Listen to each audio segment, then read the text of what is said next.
I remember I was in traffic, bawling, crying, so frustrated. And I mean, like, screamed out to God, like, God, give me another job. I cannot keep doing this.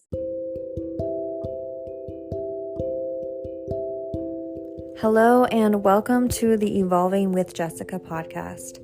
My name is Jessica. I am an integrative nutrition health coach, a holistic skin healing guide, and certified life coach.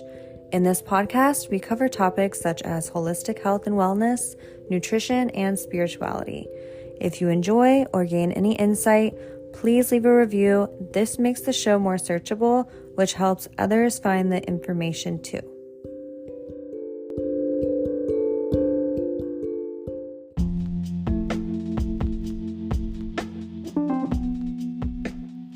In this episode, I interview one of the sweetest people I've ever met, Tiffany Garcia. Tiffany refers to herself as a woman of God as she leans on her faith and relationship with God to guide her through all circumstances in life. She is a teacher in Houston, getting her master's in counseling. She is also a fitness coach and has an online health business. In this conversation, Tiffany shares about her journey from darkness and how she found her way out. I think her story is very relatable to a lot of young women today and will be a piece of inspiration for most. I just love her kind-hearted, pure energy and know that you will too.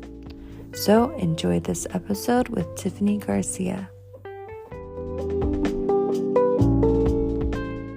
Tiffany, you have a book club, weekly prayer calls, you're a fitness trainer, a middle school teacher, and an entrepreneur. Did I miss anything? I feel like that's a big package already of it.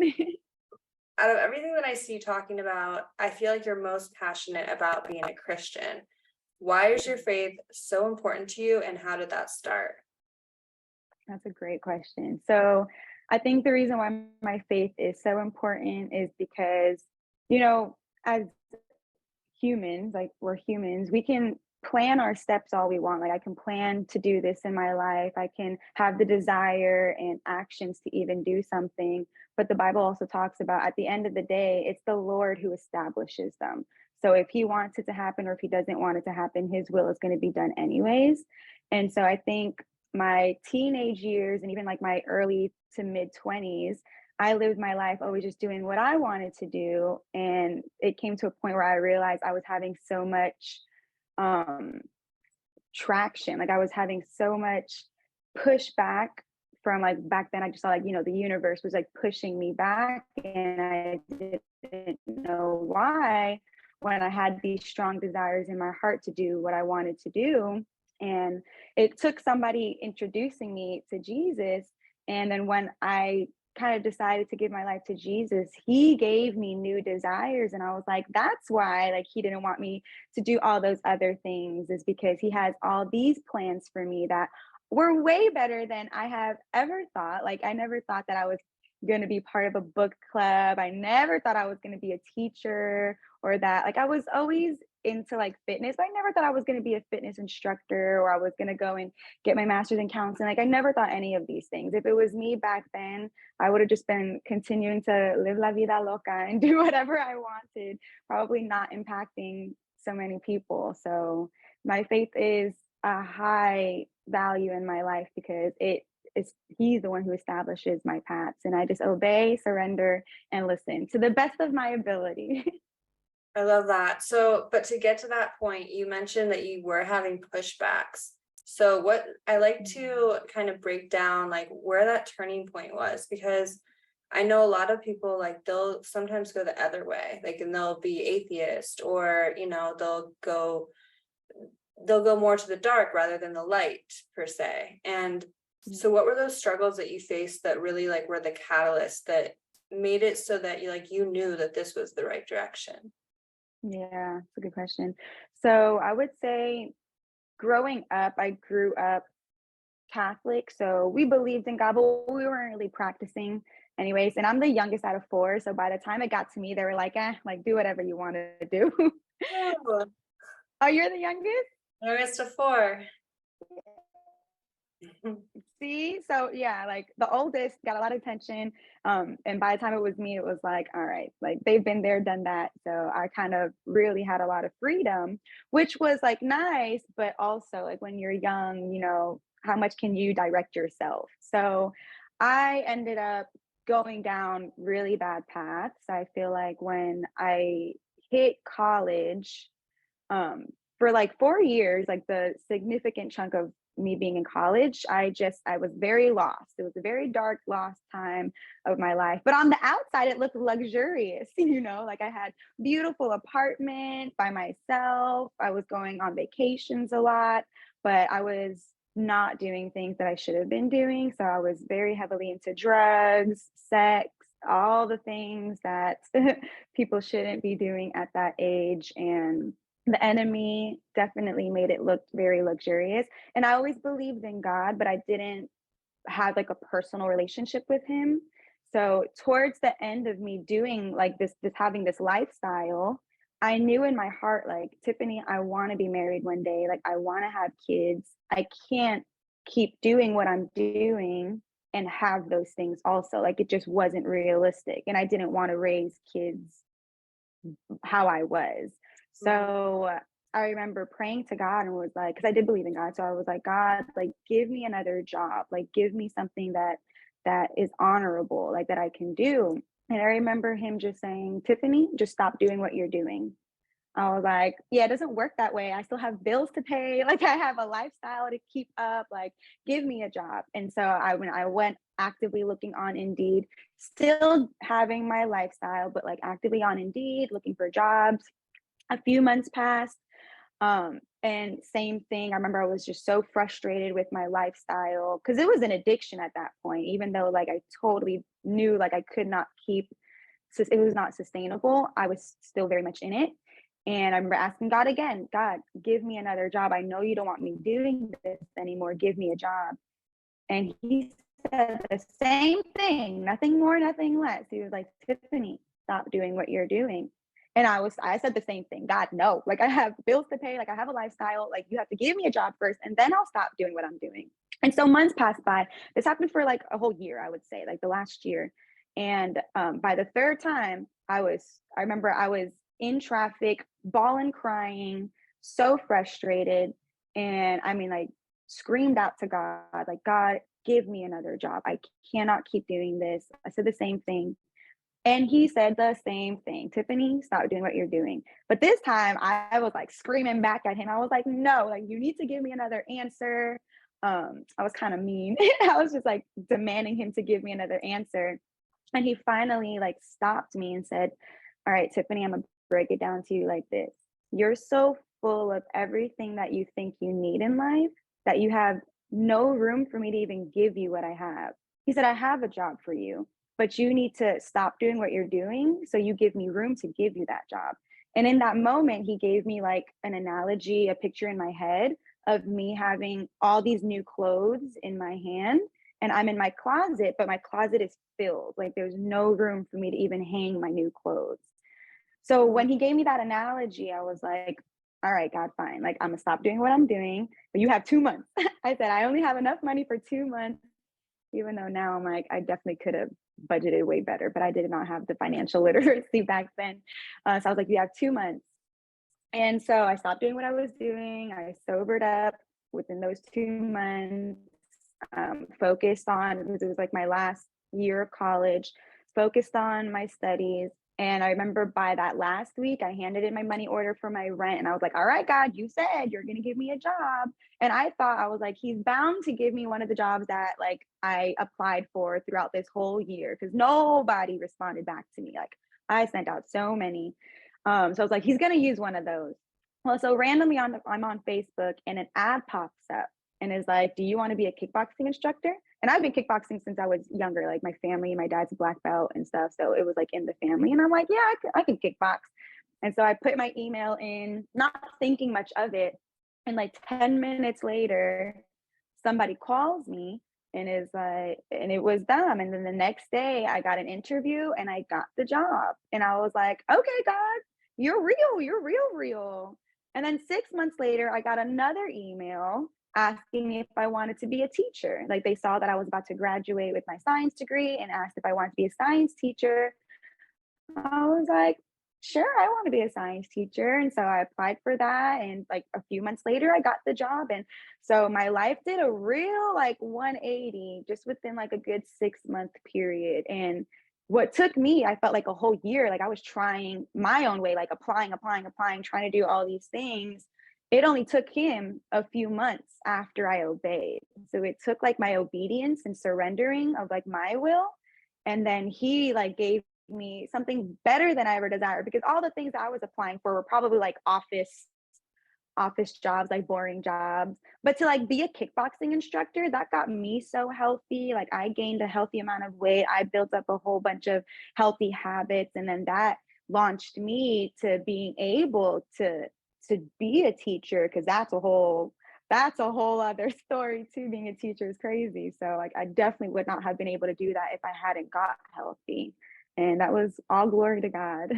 Yeah, I would imagine. I mean, I have a sister, you said you're the youngest of four. I am too. And my sister, who lives locally near me, she's a teacher. And so I see her, like, she works all the time. So juggling, like, being a teacher with everything else, like, that's a lot. So I would imagine you need to be healthy. Well, let's talk about some of like your healthy habits that helped you get from like get you to this place and stay here. Like, what does that look like? What does a day in the life of Tiffany look like now? Oh my goodness.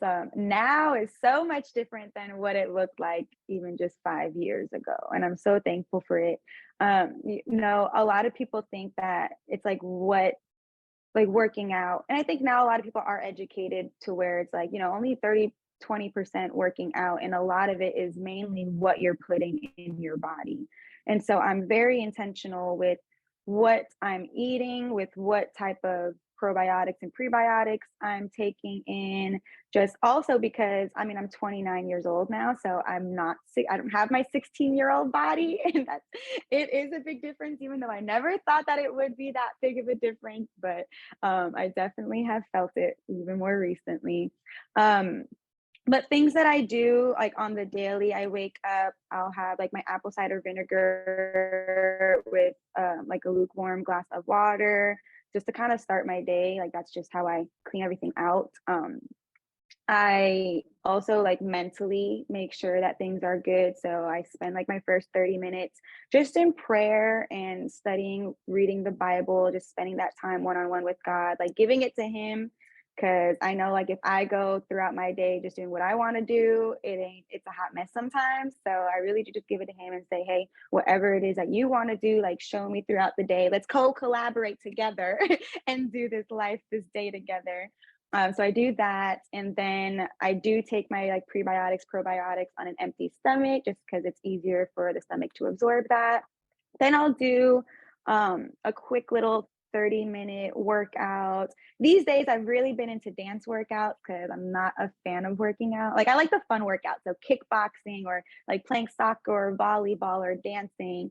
But during like the teaching, like when I'm teaching, I only have 30 minutes, and like nobody's gonna wake up 6 o'clock in the morning and play soccer with me. So I've been either like doing weights or dancing. So I do love dancing. And then breakfast. And then right away I eat my healthy breakfast. Um, I'm mostly vegan, vegetarian, and like for dinner time, I'll be pescatarian. So I kind of went through a whole thing in my life. Like I was 7 years vegan, and even like it did help reset my body so much. I did start to see it kind of a little bit later, like my body was craving other things. Not even just like craving, it was like needing other things. Like my mind was like, I don't want the fish, like I don't want that. But once I started doing it, I saw a lot of like some symptoms. Like I used to have really bad acne, for example. And so that kind of went away after I started eating like healthy salmon and everything in moderation. Like I would say per week I eat maybe two fish, two fish a week. Like so most of my days are primarily plant-based. But then after that, I mean, I go to work, I have my healthy lunch, and that's when I just started taking like vitamins now. So I'll take just like a multivitamin and a fish oil and a zinc. And then at nighttime, oh, and then I always have my snacks. I love edamame, so I'm an edamame girl these days. Put some spice on it. And then I'll have my dinner to kind of finish it off. But besides like the eating healthy part, there's a lot of like devotionals, talking to God, reading the Bible that just mentally gets me to where I need to be as well. I love that it sounds like that you center your day around the things that are going to optimize you to feel your best, like whether you're taking that in like food wise with your meals or like reading the Bible, or I'm sure you also listen to things that are going to, help you rather than, maybe things that you used to listen to. I don't know, with my story, it relates so much with yours. So I was raised Presbyterian. You said you were raised Catholic. And so I went to Mhm. church every week. And also being the youngest, I felt like I had a lot of freedom. So I was like very wild and, also learned through my own actions that that was not the way. But I spent a lot of time there, like you, and it was very hard for me to trust anything else because it was so familiar and I had adapted to a certain lifestyle. And that's what I knew, that's what I was good at. And like, whether it was like partying and just dressing up and just being like that type of person in that type of crowd. And then eventually I I came to realize that, my health was important and that I Mhm. wasn't doing anything for it. And so I think like I hit a wall too. You said that you had acne. I had acne as well. So I think that so many people are going to be able to relate with your story because I just feel like it's so prevalent right now. Like there's like this divide happening where it's like there is that party wild side and there's the marketing and there's, you look at social media and you see it very clearly. I mean, I'll Mhm. even mention like OnlyFans, like there's that type of life. And then there's the other life where a lot of people are putting out more information about health, which is serving people and helping them grow and thrive. And I think a lot of people are finding that like the happiness lies in being healthy. Like it's not just like we don't want to just be healthy just to like live a long time. Like no, you want to be healthy because you feel good and like it makes you feel good about yourself and other people. It makes your relationships better and like your relationship with like God or the universe or spirit guides, like whoever your higher power is. So it's like all intertwined. One image when you were telling your story too that came up, I'm sure you've seen it, where God is holding like a big teddy bear behind his back. And the little kid was just like, I don't want to let it go. And he's holding the little teddy bear. And God's like, trust me. So yeah, it's like you said with the closet, like making room for the good because there's so much that like we can't even imagine what's in store for us, what the universe or what God can give us. We like it's beyond our imagination and we have to trust it. And so I just love this message that you're giving so much.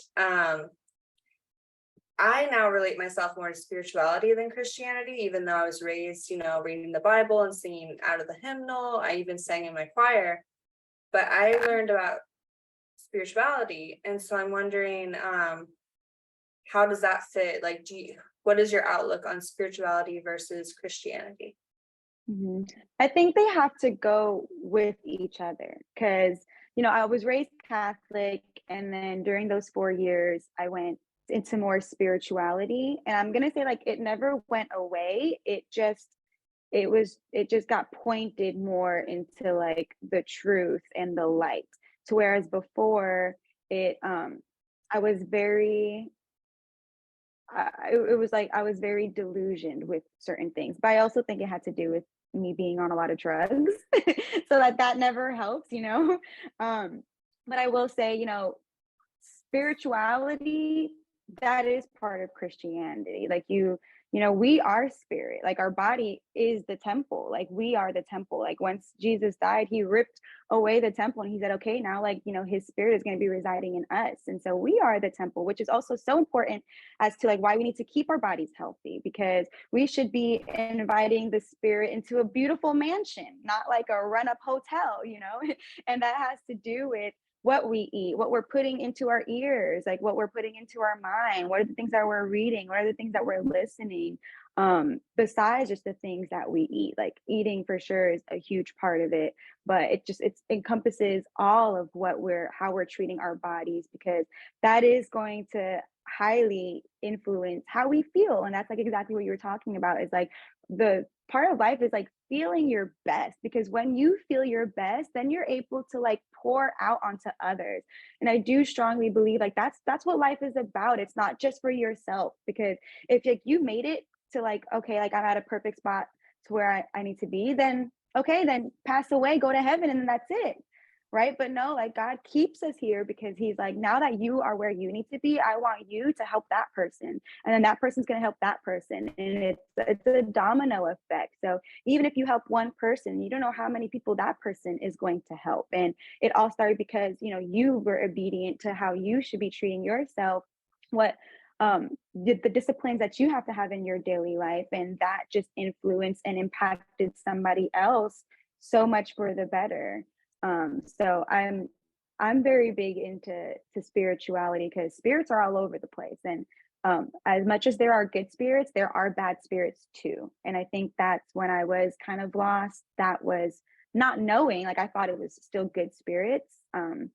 They were actually in disguise, and God revealed that to me a little bit later in life in very vivid ways. He revealed that to me. And then once I gave him my life, then it was okay, like it's a spiritual warfare out there too. Like, and you see it with like you said, you mentioned OnlyFans, and or just like other things that are not of God, are not godly, and are not really going to be helping people and influencing them in healthy, good ways. Like I feel like it's very spiritual, and that has like the spirit of anxiety, the spirit of depression, the spirit of addictions, like those are spirits. And then there's the spirit of love, of joy, the spirit of peace, the spirit of goodness, of self-control. Like those are the good spirits too. And so you have to have discernment on what spirits you're feeding into, because they're going to reside in you, because we are a holy temple and spirits come.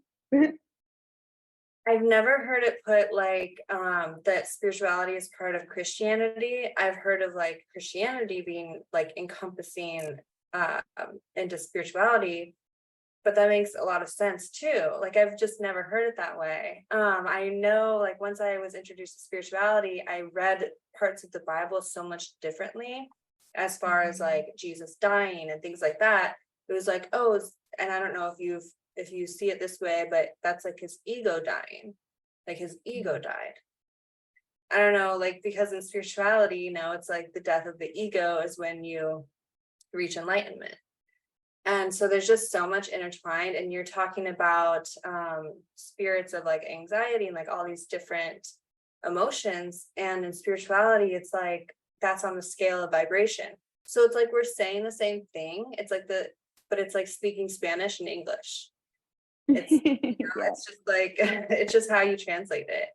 And what's so great though about like our stories and the people that have to go through like the dark things that we did is the darker the times that you go through, like the deeper the hell, like the lighter like that you get to see. It's like you can't have the yin without the yang, you can't have the good without the bad. So it's like we asked for this.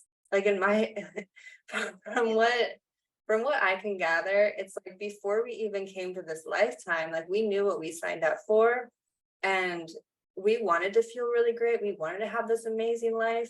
So it was like, all right, well, if that's what you want, this is what you have to go through to get it.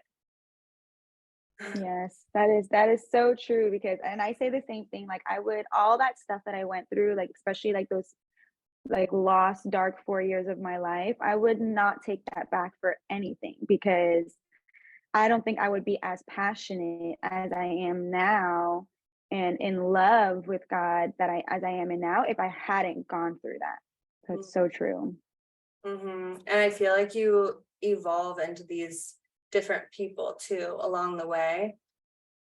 So it's like you have to embody this new person, but in order to do that, you have to let go of the old person. Yes, so true. You can't keep on holding on to it. Like it's a maturing phase, right? And yeah, you definitely can't. Like the Bible talks about a yoke, and for the longest time I'm like, are they talking about eggs? Like no. So they're talking about back then they used to have a yoke that would like it's like a piece of wood that would go on two cows or two bulls or two horses, and it would make them go in the same direction. And a Mm, lot of times people and like me, I was yoked onto all these bad habits. And so, my bad habits were trying to pull me this way. And it had to do with spirits. Like those spirits really wanted me to stay in that spot because I was doing their work, spreading their lies. And so I was yoked to those bad habits, but it took me unyoking myself to be able to be like, you know what, I'm going to be yoked to the truth. I'm going to be yoked to God. I'm taking up Jesus's yoke and I'm going to be going in that direction. And that is really what matured me. But it took, like you said, like that surrendering and deciding to release that past and release those things that no longer serve me or that really never served me. The only way that it served me was because now I know the truth, because I was able to see that darkness in that time yeah. of my life. Yes. I have something kind of similar, and this might get a little bit esoteric, but I don't mind just putting it out there anyway. Um, there was a chapter in my life where I had decided after having like, the wild part, and then I'm like, I want to start going to church again. This was like in my 20s. I'm 33 now. I started having sleep paralysis like crazy, and I was having it every night. And at this time I was working at a massage spa, and I was working there pretty much every day. And so I would just go home and I would barely sleep, and I would sleep with all the lights on. I would sleep with a cross around my neck. And I just kept like pondering, why is this happening? Because, I'm no longer like going out late at night and hanging around all these different types of people. Like I'm talking about going back to church, and like I'm hanging out with my family. Like, why is this happening now? But it was just like, that's why. They're like, no, like they're losing me.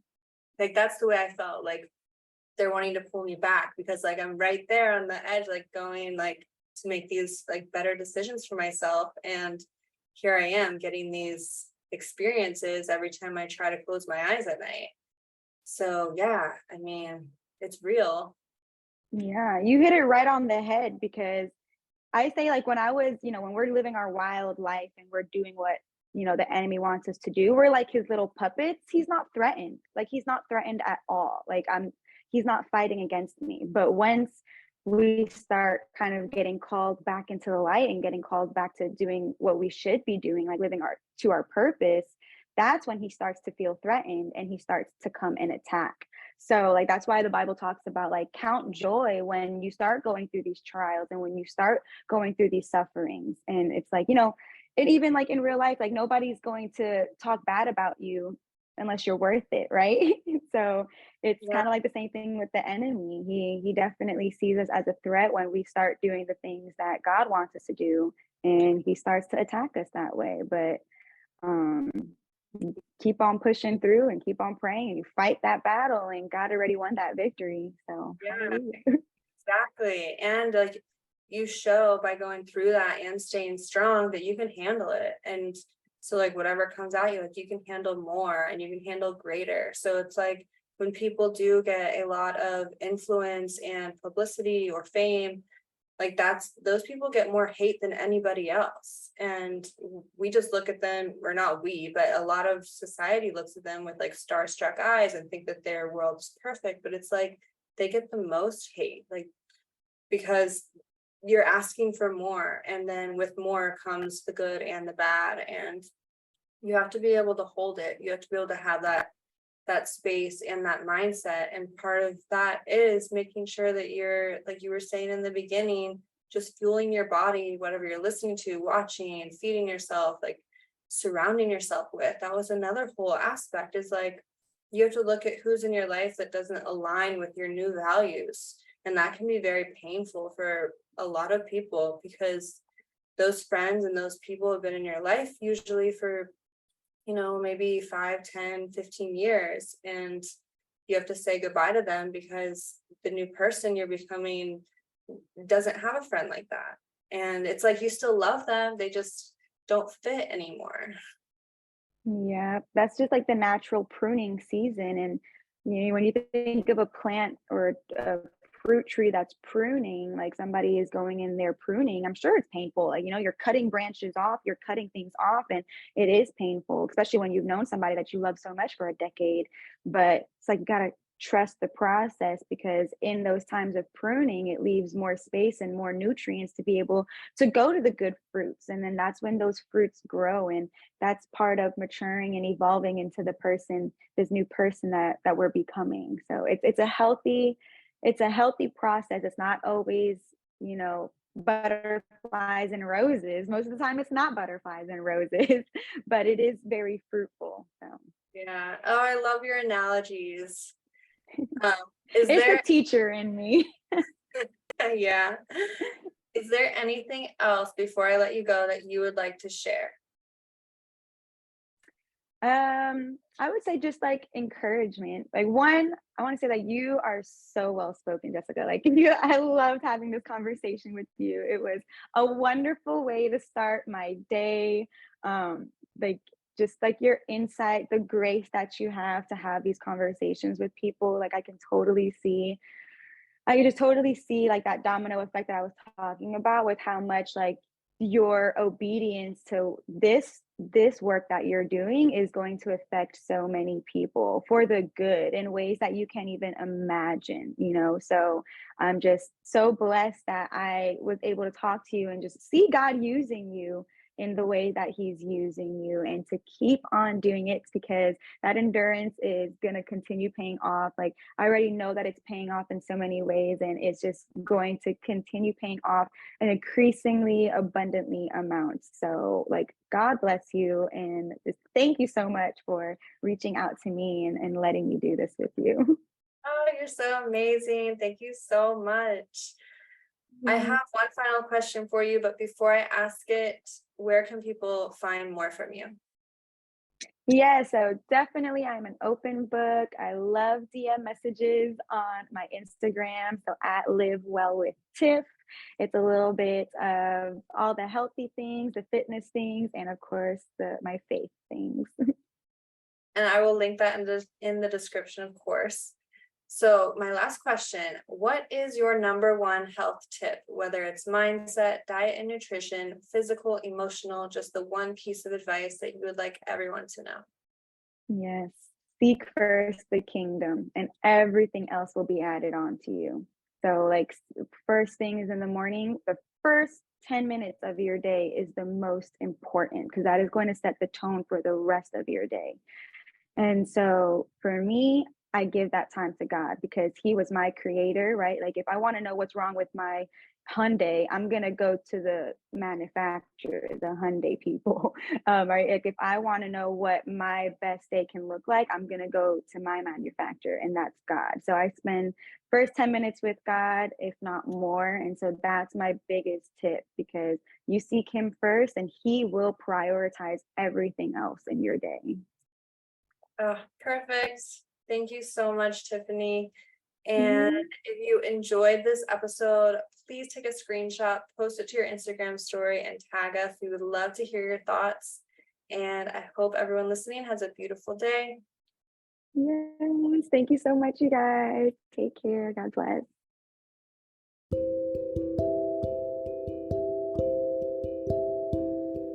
That concludes this episode. If this resonated with you, please give it a rating and review. And if you have any questions, please feel free to reach out on Instagram. I would love to hear from you. Links are in the show notes. I sincerely thank you for your time and your presence.